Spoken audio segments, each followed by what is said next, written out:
Hello, I'm State Representative Robert Sprague from the 76th House District. Welcome to Ohio in Focus.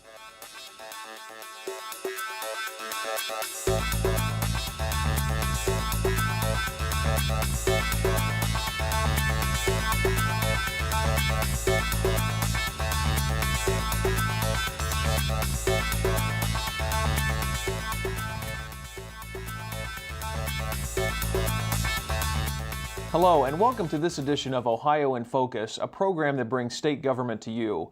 I'm your host, Mike Ditto. We have with us today State Representative Robert Sprague, who serves the 76th House District, which includes Hancock and Hardin counties and parts of Auglaize County. Representative Sprague, thanks for joining us today. Thank you.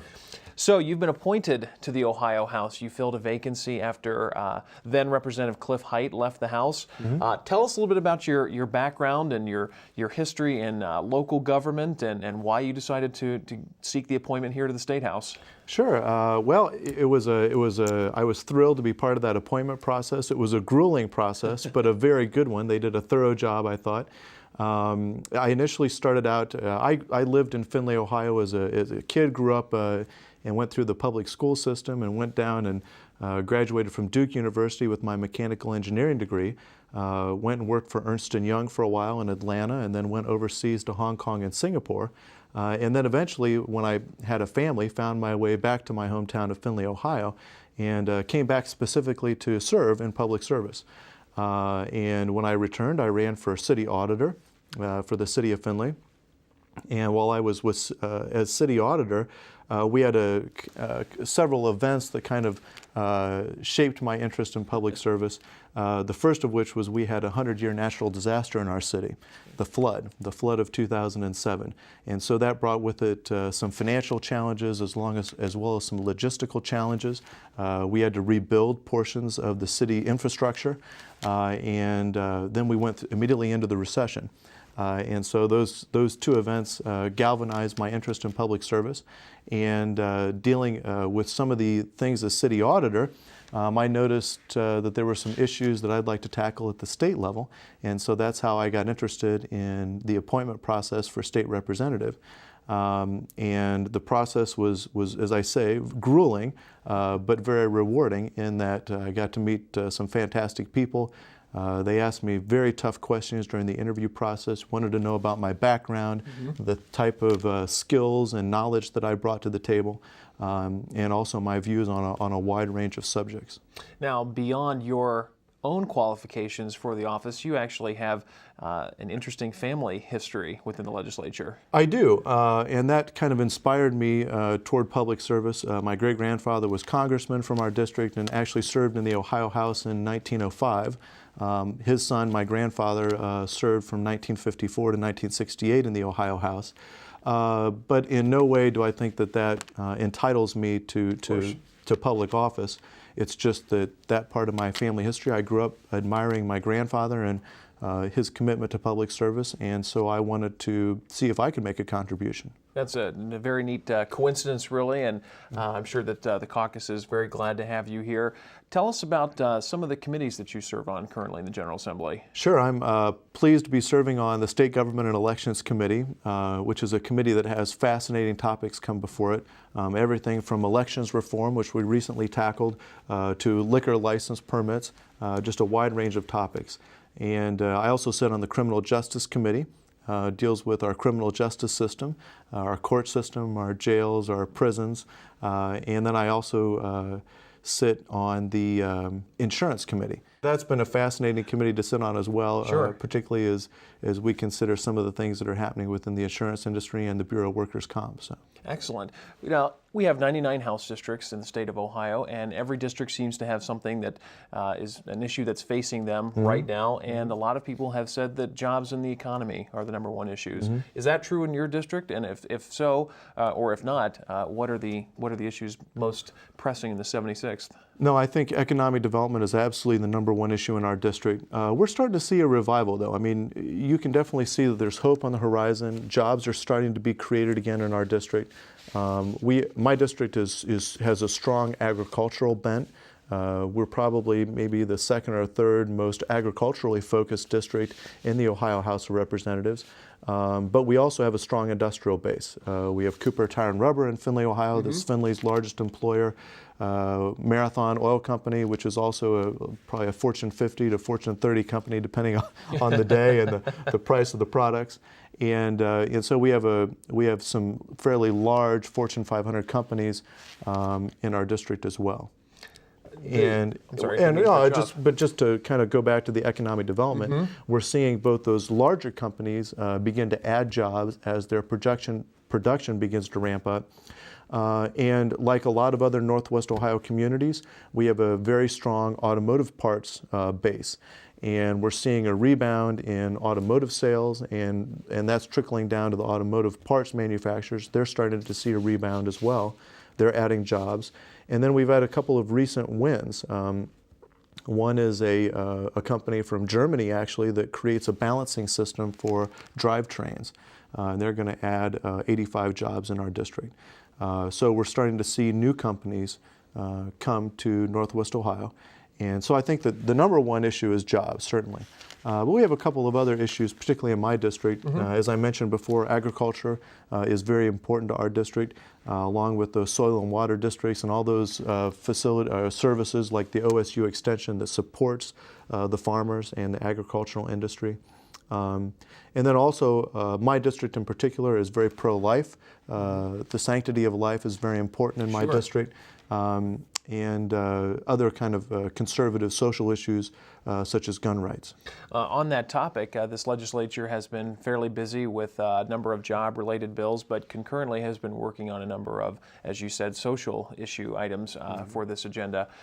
What are some of those items that you've talked about in relation to gun rights, and tell us about your support for some of those pieces of legislation? Sure. We recently, we had two pieces of legislation really that came through the House recently pertaining to gun rights. The Supreme Court made a decision that we needed to restore all the rights of the ability to bear arms. And so we passed a bill recently that allows for that. And the second issue really was the concealed carry law, or the concealed carry bill. And the concealed carry bill allows people to conceal carry and be able to protect their families no matter where they go in our district, which is very important. And the Second Amendment says that the right to keep and bear arms shall not be infringed. And there were two key components of that particular bill that I thought that I thought were very good and allowed me to support the bill. The first is that alcohol and guns simply do not mix. And no matter whether you're a concealed carry holder or not, you're not allowed to drink alcohol when you're bearing a firearm. And the second portion is that restaurants and other establishments have the ability to put a sign on their front door that says, we don't want you to bring a firearm into our establishment. They can opt out of it. Right, so they have a choice. And those two things I think are good public policy. It allows businesses to have control over their premises, but it also allows concealed carry holders to protect their families and choose which establishments they want to patronize if they feel that protecting their family is important. One of the other pieces of legislation that has already passed the House and is pending in the Senate right now is House Bill 86, the criminal sentencing reform. Tell us a little bit about that bill. Criminal sentencing reform is very important. We have a prison system in the state of Ohio that's built for around 38,000 inmates. Right now we have approximately 52,000 inmates in our prison system, and it keeps growing. And so we've reached really the bursting point in terms of our prison facilities. And that has prompted us to look at how can we be smart on crime. One of the things that's happening within our prison system is we'll send offenders to prison typically for under a year. Half of the people that come into the prison system, out of the 24,000 people that come into the prison system, roughly 12,000 of them come in for less than a year. And while they're in the prison system, they don't get treatment. They typically learn from other criminals how to commit crimes better, which is very unfortunate. And when they're released from prison, for the most part, they're not on parole, and they reoffend, they recidivate, and they enter the prison system again. And so it becomes a vicious cycle. House Bill 86 specifically takes nonviolent, non-sexually oriented, first-time F4 and F5 felons, which are low-level nonviolent felons, and says, we're going to divert those people to treatment because typically they're drug-related cases.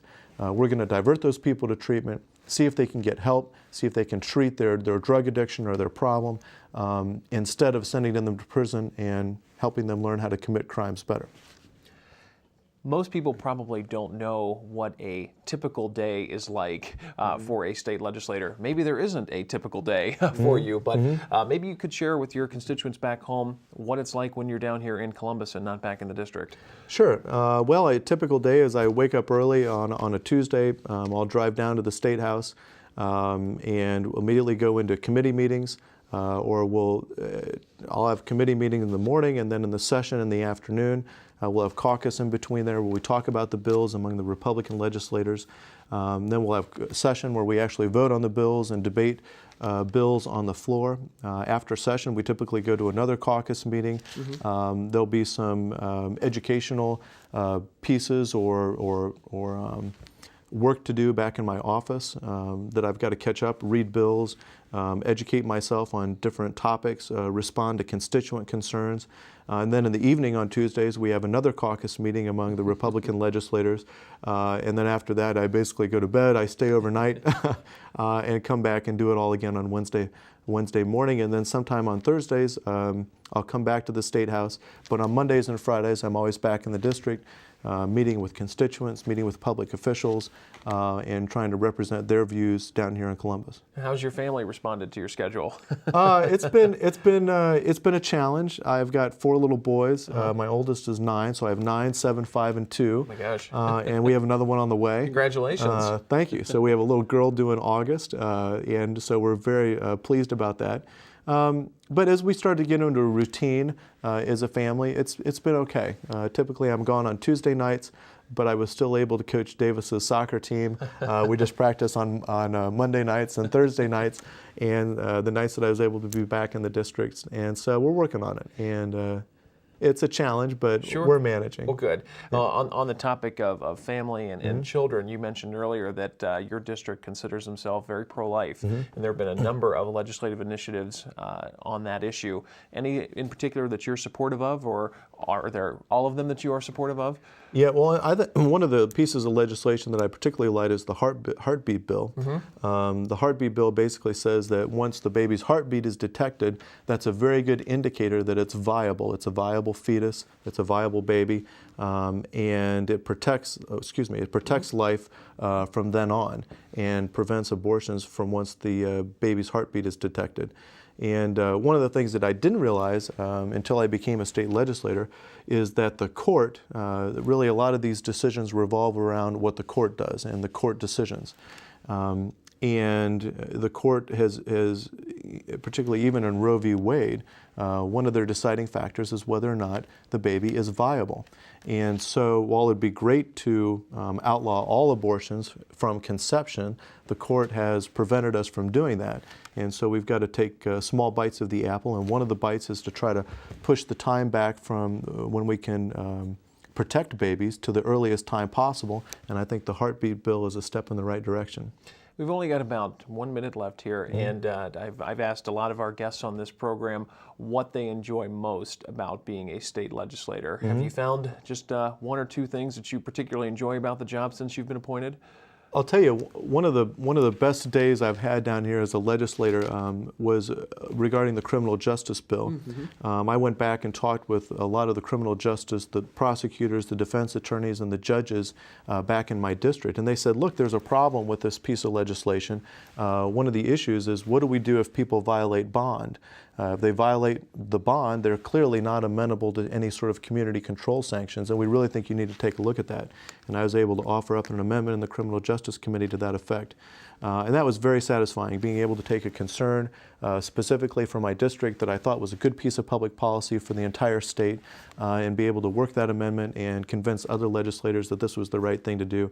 That was very satisfying, and it was something I really enjoyed. Well, and at the bottom of the screen today, we have your contact information for your office, your email address, and your phone number. So I'm assuming you want your constituents to contact you. Yes, absolutely. Good. That'd be great. I've heard from a lot of them already since I've been in office, but I would love to have them contact me with any concerns or questions or issues or public policy solutions. Very good. Representative, thank you so much for joining us on the program today. Thank you very much, Mr. Ditto. I appreciate it. Hope you'll come back in the next few months, and we'll talk about what's on the docket next. All right, thanks. Very good. Thank you again for joining us today here on Ohio in Focus, the program that brings state government to you. We look forward to seeing you again next time.